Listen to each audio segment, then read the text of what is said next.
Bonsoir à tous et bienvenue à bord de l'Universalis. Ce soir encore, on continue à explorer l'univers des Encapuchonnés, et c'est parti donc, logiquement, après un épisode avec Altaïr et un épisode avec Ezio, nous allons enchaîner avec... Un nouvel assassin? Bah non. Un deuxième épisode avec Ezio. Logique pourtant. Alors, que pourrions-nous dire sur Assassin's Creed Brotherhood? Eh bien tout simplement, il s'agit de la suite directe d'Assassin's Creed 2. Si ce dernier est sorti le 19 novembre 2009, Brotherhood a quant à lui débarqué dans les étals de jeux vidéo le 18 novembre 2010. Même pas un an de développement. Ça augure clairement pas du bon. D'abord considéré comme le troisième épisode de la licence avant qu'Ubisoft n'opère un revirement drastique au niveau du titre, l'entreprise a justifié la rapidité du développement en précisant qu'on la devait au fait que la majeure partie des designs et de la technologie existaient déjà. Ce qui avait fait gagner beaucoup de temps aux développeurs, leur permettant en plus de bosser sur un mode multijoueur qui sera désormais présent sur pratiquement chaque épisode de la licence. Et autant cet argument aurait pu être crédible, autant quand on joue au jeu, on se rend compte à quel point ils se sont bien foutus de nos gueules. Non seulement on retrouve toujours un nombre incalculable de bugs, autant dans l'escalade, la téléportation de personnages, la possibilité qu'un garde vous repère à travers un obstacle, Ezio qui n'est plus capable de sauter dans la direction du tas de foin, ou qui ne parviendra plus à exécuter deux hommes à la fois, et c'est une fois arrivé dans Rome que l'on se rendra compte d'un défaut qui sera désormais présent dans chaque épisode d'Assassin's Creed qui suivra sur cette génération de consoles, les ralentissements. Alors certes, je comprends que quand on a du succès, on a envie de produire plus pour gagner plus. L'ennui, c'est que dans les jeux vidéo, cette philosophie ne passe pas du tout. Si j'avais joué sur PC et qu'à cause d'un manque de performance, le jeu souffre de ralentissement et de freeze à chaque fois que je me baladais en ville, j'aurais pu le comprendre. Sauf que là, je suis sur console. Le jeu est censé être optimisé afin d'être fluide et d'offrir une expérience agréable. Alors bon, soyons pas malhonnêtes, les ralentissements ne vous empêcheront pas de jouer, mais ils sont présents, et si vous êtes aussi maniaque que moi, vous risquez de bien grincer des dents. La présence de bâtiments, de foules et de gardes en masse va faire diminuer le nombre d'images par seconde à un rythme pas possible. Du coup, que vous passez de la ville à la campagne, la vache, quel gain de fluidité! Vous voulez une autre preuve comme quoi la rapidité de développement est plus due à la fainéantise qu'au raccourci? Ok, cette putain de bande grise. Alors non, ce n'est pas moi qui l'ai rajouté en post-prod, promis. Quoi que vous fassiez, durant l'intégralité du jeu, vous aurez le haut de l'écran en partie grisé, pour donner un effet plus clair à ce qui est au-dessus de vous. Ce qui fonctionne à certains endroits, mais pas quand vous êtes enfermé dans un endroit ultra obscur. C'est une facilité de développement, que j'aurais pu tolérer, si Brotherhood avait été un jeu indépendant développé par des ados dans leur cave. Sauf que Brotherhood est le troisième épisode d'une licence vendue à plusieurs millions d'exemplaires, qu'on peut pratiquement considérer comme un nouveau Call of Duty. Alors, quelles sont spécifiquement les nouveautés du jeu? Eh ben... pas grand chose en fait. Vous avez exactement le même système de combat, qui commence franchement à montrer ses limites, non seulement à cause du système de lock qui devient parfois très aléatoire. Pour l'exemple, il est impossible de locker un ennemi si vous êtes dissimulé derrière un mur ou un muret, mais aussi à cause de certaines confusions au niveau des touches. Prenons par exemple ce moment. Pour qui est-ce qu'il se... Mon père est cloué au lit. C'est lui. Il a aucune chance. Vous n'avez pas compris? En fait, j'avais l'intention d'utiliser le bouton cercle qui permet de fouiller des cadavres ou d'écarter les PNJ de mon chemin. Le problème, c'est que le bouton sert aussi à plein d'autres choses. Ce qui fait que j'ai malencontreusement agrippé le pauvre Gus à cheval qui passait, alors que j'avais pas l'intention de l'agresser. Pour le reste, c'est pratiquement un copier-coller de l'épisode 2. Je déconne pas. Dans le 2, on avait des cryptes d'assassins à retrouver pour débloquer l'armure ultime conçue par Altaïr grâce à la pomme d'Éden, ce qui la rendait indestructible, vous n'aviez jamais besoin de la réparer. Dans Brotherhood, vous aurez les cryptes de Romulus, relatant le projet de Brutus d'assassiner Jules César, qui finira par déposer sa propre armure en guise de récompense pour celui qui aura tout exploré. Armure ultime qui ressemble à... C'est quoi cette merde? Non mais sérieux, y'avait rien de plus discret? Mais là, en tant que garde, j'essaie même pas d'attendre de prétexte. Je vois un Gugus habillé comme ça, je le flèche direct. Et cette armure a les mêmes particularités que l'armure ultime d'Altaïr. Pourquoi? Ta gueule, c'est Assassin's Creed. Dans l'épisode 2, nous avions aussi les fameuses tracks de glyphes. Des données dissimulées dans le code même de l'Animus et laissées par le sujet 16 sous la forme d'énigmes, qui au final nous faisait une des révélations les plus fracassantes qu'on ait jamais pu avoir. Dans Brotherhood, on les a aussi. Ce sont encore des données cachées par 16, il faut encore résoudre des énigmes pour les trouver, pour avoir au final un niveau bonus dans les entrailles de l'Animus, avant d'avoir accès à cette nouvelle vérité. Je vous la spoilerai dans l'épisode réservé au scénario, mais déjà, comparé à la vérité de l'épisode précédent, c'est de la pisse de chien. D'ailleurs pour ce niveau bonus, j'espère que vous êtes un chanceux. Parce que si comme moi vous ne l'êtes pas, vous pouvez vous retrouver coincé dedans parce qu'un bug est survenu, empêchant la suite du parcours de se dévoiler. Plus d'une demi-heure que j'ai mis à le finir, ce putain de niveau. Parce qu'évidemment, si jamais ça bug, vous êtes carrément obligé de quitter la partie et de la relancer. Parce que vous jeter dans le vide ne vous aidera pas à effacer le bug. De la même manière, la notoriété du personnage est toujours présente.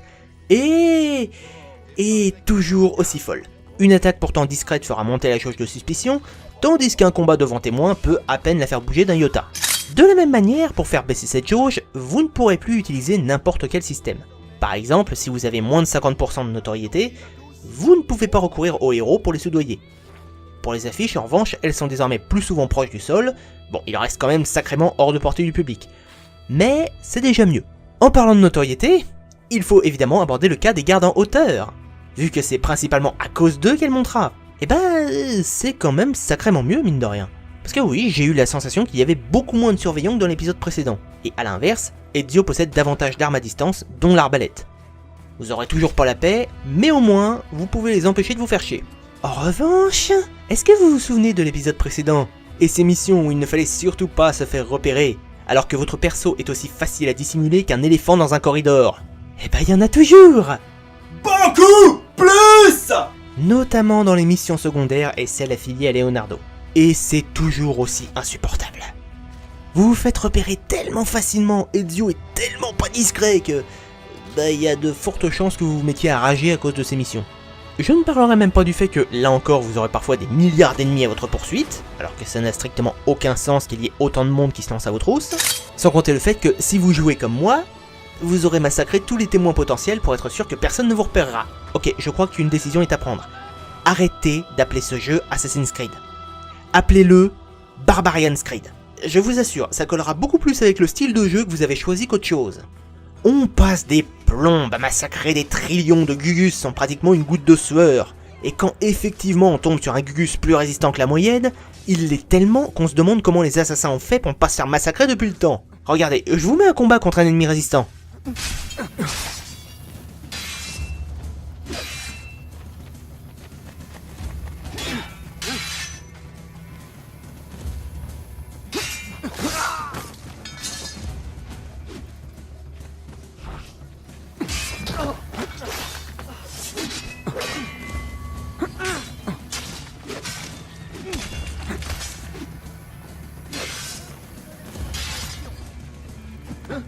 Bas les pattes!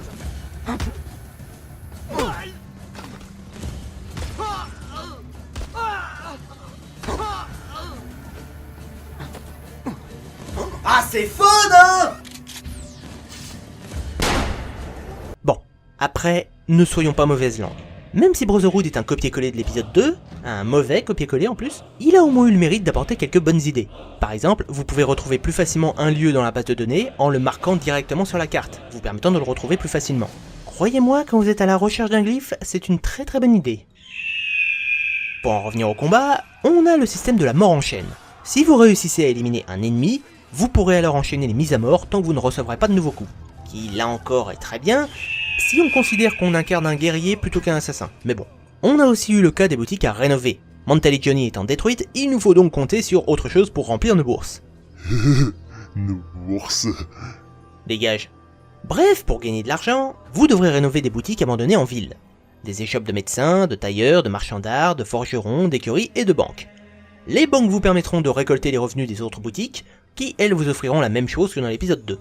L'écurie vous donnera accès à des chevaux, qui sont un moyen de transport pour vous balader en tout Rome, et vous aurez la possibilité d'acquérir des monuments prestigieux comme le Panthéon, les thermes, les mausolées, ainsi que rénover des aqueducs, vous permettant d'accéder à la toute dernière crypte de Romulus. Au passage, comment ces adeptes ont-ils réussi à entrer dans une crypte complètement inondée? Ou alors de réparer des tunnels qui eux sont en fait des systèmes de téléportation, vous permettant de vous rendre instantanément d'un coin à un autre de la ville. Même s'il y avait moyen d'améliorer. Lorsque vous accédez à un tunnel, la carte vous indiquera précisément l'emplacement de la prochaine mission principale, mais rien d'autre. Pas même votre propre marqueur. Ce qui vous oblige à quitter l'option du tunnel, à checker votre map et à revenir au tunnel pour savoir où elle est. Ce qui est pas top. Mais vous ne pouvez pas tout acheter ou tout rénover comme ça. il faudra d'abord s'assurer que votre future acquisition n'est plus sous l'influence d'une tour Borgia. Les tours Borgia, est-ce que cette nouveauté est une bonne idée? Objectivement, oui. Mais il y a pas mal de soucis avec. Pour vous décrire le bousin, une tour Borgia signifie qu'une partie du territoire est tenue par les Borgia. Et donc que ceux-ci vous empêcheront de rénover des bâtiments, et c'est tout. Ces tours n'ont aucune utilité. Il n'y a pas plus de gardes, ou alors c'est franchement pas flagrant. On ne vous repère pas plus facilement, à l'exception du fait que la zone de la tour est une zone rouge. Du coup, s'en débarrasser est une bonne chose si on veut devenir riche en achetant toute la ville. Mais au-delà, on n'a aucun intérêt à se casser le cul à toutes les détruire. Pour vous décrire la marche à suivre, pour chaque tour, vous devrez en éliminer le capitaine, ce qui fera fuir la plupart de ses hommes, pour finalement grimper au sommet de la tour que vous devrez incendier. Après quoi la dite tour se verra récupérée par les assassins comme quartier général. Il n'y a jamais de petit profit, cependant tous les capitaines n'auront pas la même réaction en repérant Ezio. Certains se révéleront agressifs et tenteront immédiatement de l'éliminer, ce qui pendant tout le combat vous fera subir un slot de paroles à répéter en boucle jusqu'à ce que vous le fassiez taire une bonne fois pour toutes. Et croyez-moi, au bout de 30 secondes, vous avez vraiment envie de le faire taire. Faites-le saigner! Forza Borgia! Elle n'aurait jamais dû s'en prendre au Borgia! Assassin! Elle n'aurait jamais dû s'en prendre au Borgia! Quoi? Tu as le culot de te montrer dans un quartier contrôlé par les Borgia! La mort vient me chercher. Je vais l'accueillir. Quoi? Tu as le culot de te montrer... Allez! Faites-le saigner! Allez! Faites-le squat!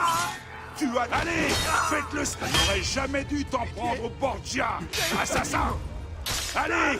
Quoi? Tu as le culot de te montrer dans un quartier contrôlé par les Borgia! Ah, et au cas où vous ne l'auriez pas deviné, histoire de rendre ces capitaines encore plus énervants, c'est le genre d'ennemi ultra résistant dont je vous parlais tout à l'heure. Combo de la joie! Ou alors, autre option, ils se carapatent sitôt qu'ils vous voient, et l'intégralité de leurs troupes se dresse sur votre chemin pour vous empêcher de les rattraper.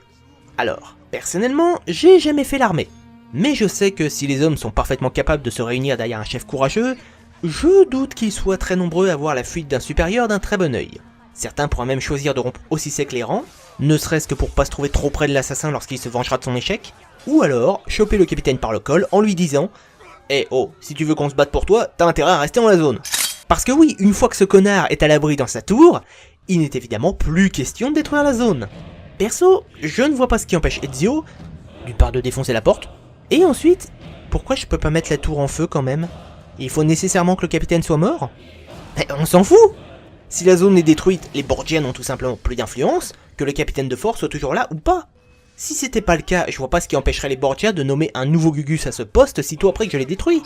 Donc, il faut nécessairement attendre que ce type de capitaine voit ses couilles repoussées pour accepter de revenir dans la zone, qui fait repopper des soldats en boucle tant qu'il reste en vie. Et il faut attendre je sais pas combien de putains de milliers d'années avant d'avoir une nouvelle occasion. Du coup, en général, vous allez lancer une mission secondaire ou principale, histoire de pouvoir vous occuper du capitaine tout de suite après. Ceci dit, la véritable nouveauté du jeu, qui lui donne carrément son titre, c'est la confrérie des assassins. Car oui, après ses actions d'éclat, Ezio est devenu le big boss de la confrérie des assassins. Et pour concrétiser ça, vous allez vous mettre à recruter des Gugus présents dans toute la cité de Rome.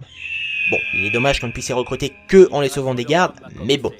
Ils rejoindront alors vos rangs et il ne tiendra qu'à vous de les envoyer en mission à travers le globe, pour leur faire gagner en expérience. Et plus ils en gagneront, plus ils s'amélioreront, gagneront en énergie, en efficacité et auront un meilleur équipement. Et mieux, vous pourrez les appeler quand bon vous semblera, soit pour les faire directement attaquer vos cibles, soit par pression maintenue sur le bouton dédié en faisant s'abattre une pluie de flèches sur tout ennemi présent dans la zone. Ce qui est jubilatoire. Bah oui, du coup être devenu le big boss a son intérêt, vous n'êtes plus tout seul. Néanmoins faites attention, vos recrues ne sont pas immortelles.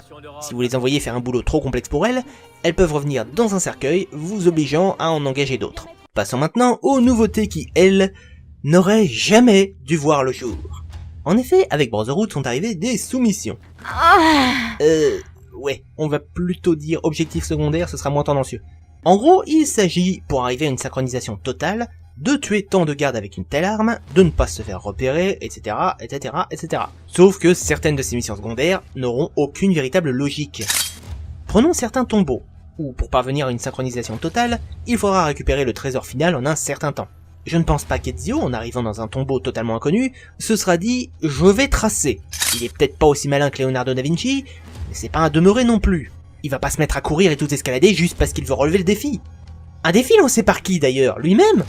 Sauf que dans la mission où vous finissez par vous emparer de l'orbe d'Eden, l'objectif secondaire est de ne pas perdre d'énergie. Ouais, l'ennui, c'est que si vous utilisez l'orbe pour vous débarrasser de vos ennemis, vous perdrez de l'énergie. Et vu qu'il est impossible de lâcher la pomme pour prendre une autre arme, vous n'avez plus qu'à fuir. Le problème étant qu'il m'a été impossible de me cacher pendant toute la séquence, et tous les gardes de la cité s'alertant au même moment. Putain, Ubisoft, réglez vos problèmes d'alerte, les gardes d'Assassin's Creed sont alertés plus vite que des journalistes câblés sur le net. Bah du coup, j'ai jamais pu leur échapper. Ah, et en continuant avec les mauvaises idées, dans Assassin's Creed 2, Ezio finissait par tomber à Venise sur des bâtiments qui avaient des prises trop éloignées pour pouvoir être escaladés. Il lui fallait donc, au cours d'une mission principale, se faire aider par la guilde des voleurs, lui apprenant ainsi à bondir d'un point d'escalade à un autre. Logique, on peut pas tout découvrir par soi-même, on a parfois besoin de se faire enseigner quelque chose. Sauf que dans Brotherhood, vous perdez cette capacité, que vous ne récupérerez qu'avec un gant d'escalade, qui aurait soi-disant été détruit et que Leonardo doit vous reconstruire. Alors, perdre une capacité, déjà je dis non, mais alors la justifier par un équipement totalement absent de l'épisode précédent, C'est... Non! et c'est pas tout. Vous vous souvenez des murs invisibles? Oui! Ils sont toujours là! Sauf que là, ils ne vous interdiront pas de tenter d'escalader des tours où vous aurez besoin du gant d'escalade. Là où l'épisode précédent avait la décence d'attendre quelques heures de liberté avant de vous coller un obstacle en pleine poire. Et comme si ce n'était pas assez, Putain! certains lieux ne seront escaladables que pendant des missions scénarisées. Le reste du temps, vous ne pourrez pas y escalader parce que des grilles auront fait leur apparition, vous interdisant donc l'accès à certains objets à récupérer. Et pour continuer avec ces foutus murs invisibles, ils vous empêcheront cette fois d'accéder à des lieux qui ont pourtant l'air totalement accessibles sur la carte. J'explique. Quand vous vous baladiez dans l'épisode 2, vous ne pouviez pas voir sur la map les collectibles inaccessibles. Aucune boutique, aucun objet récoltable, rien. Ici, vous les voyez, mais vous ne pouvez pas y accéder. Pourquoi? Quitte à rendre un endroit inaccessible, ne donnez pas une fausse impression en laissant les marqueurs visibles par tous, alors qu'un mur invisible vous empêche d'y accéder. Merde! Un dernier petit truc, j'en ai parlé très rapidement tout à l'heure. C'est Leonardo da Vinci, toujours in the place, qui vous fournira de l'équipement avancé en échange d'une rémunération. En effet, le pauvre Gus est contraint de travailler pour les Borgia, et ces derniers le payent au lance-pierre. En plus de pouvoir donc racheter votre équipement de l'épisode précédent, comme une double lame et un gant d'escalade, vous aurez aussi accès aux fléchettes empoisonnées, rendant enfin le poison efficace.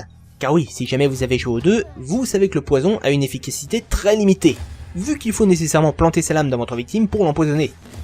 Du coup, autant la tuer directement, parce que ça va beaucoup plus vite et ça attire pas plus l'attention. Pour en revenir à Leonardo, vu qu'il n'aime pas beaucoup bosser pour les Borgia, il confiera à Ezio des missions secondaires, détruire les armes novatrices conçues pour les Borgia. Ce qui au final permettra à Ezio d'acquérir le parachute, vous permettant de vous jeter d'un toit sans avoir nécessairement besoin d'un tas de foin ou atterrir. Au-delà de ça, vous aurez aussi des missions secondaires offertes par les courtisanes, les voleurs et les mercenaires, comme dans l'épisode précédent. Et vous aurez quelques à côté, comme l'arène de combat ou les défis Anonymous. Que je trouve totalement inutile et gadget, mais ce n'est que mon avis. Bien! Sur ce, il est temps de nous quitter, car nous allons débuter la partie de cet épisode, cette fois dédiée au scénario. Si jamais vous voulez la visionner, le lien est dans la description, mais si vous avez peur de vous faire spoiler, je vous déconseille de la voir.